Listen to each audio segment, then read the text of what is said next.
My name is NickyBolus, N-I-C-K-Y space B-O-L-U-S. And go ahead and introduce yourself. My name is NickyBolus. I'm from, my major is. Okay.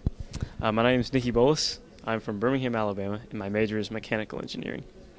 And my project. Okay, so in terms of my project, the gist of it is we, Sam Anderson and I, go into a 10th and 11th grade chemistry class and perform experiments and do hands-on activities that the kids can actually engage in so they can be more interested in science and mathematics and that sort of thing, don't you? Yeah. Start again. Take the mic out just a little bit. Don't rub the mic. Just hold it. Okay. Okay. One more time. So Sam Anderson and I are in this chemistry class made up of 10th and 11th graders.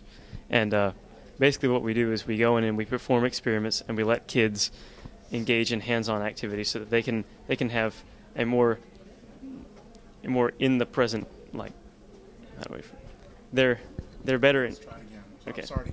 Yeah. You want this to sound really good. Yeah, I'm yeah. back in time. Okay, try. Start again. My project is. Okay. So my project is STEAM. Sam Anderson and I go into a 10th and 11th grade chemistry class to perform experiments and let kids do hands-on activities so that they become more interested in science because they have a better feel for what it is. Rather than just teaching them the concepts, they actually have hands-on activities that they're able to perform. And in terms of what we want to accomplish, I think the term that we keep coming back to is to inspire. And you know, we can't instruct quite as much as we think we can because we only have like 2 weeks in which to teach all of this stuff. And that's not enough time to teach them things. So ideally, we'd like to teach them science, we'd like to teach them the concepts, we'd like to instruct them, but inspiration is really where we want to go with this. And we want to get them inspired, we want to get them engaged, and want to get them interested in science and math, which we've been told is really, really lacking in the school and in the entire school system. And so I think if I were to sum it up in one phrase, I think what we're trying to do is we're trying to make more nerds, is how I've come to view it. And I think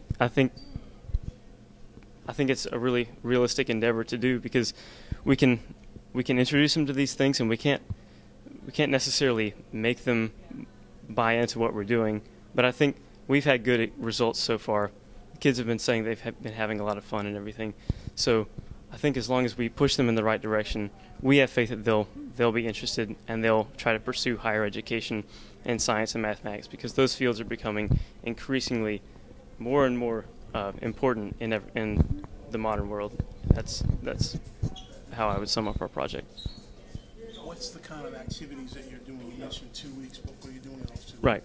So we're doing things that mostly pertain to chemistry, but we also do a lot of biology and a little bit of physics. So the first day we mixed cornstarch and water together to make a polymer solution. So like the way it works is if you were to like sink your finger in it slowly, it would act like a liquid. But if you were to put pressure on it really quickly, it would tense up because the polymers, like the chains lock up and it acts more like a solid. And so things like that the kids can actually see and feel. They can touch it. They can see it. You know, it's not just the concept that they're getting. They're actually seeing it in action. And things we did Diet Coke and Mentos, which was a really big hit. We talked about nucleation, and we really try to bring in as many concepts as possible, but at the same time make it fun for them to do and let them do it themselves. You said that you want to make more nerds. Why does America need more nerds? Well, okay. I think because of the modern world, technology is increasing at an exponential rate. It's not even linear anymore. Like all of our technology is becoming more and more advanced at an accelerating rate. And I think there's an increasing and exponential demand for people who are well versed in science and mathematics. And there's also an increased need for skilled workers. And I think engineering, science, and mathematics is a good avenue to creating more skilled workers, even if they're not doctors or scientists, engineers, or that sort of thing. I think it's a good basis for that. Anything else you want to add? I think that's it for me.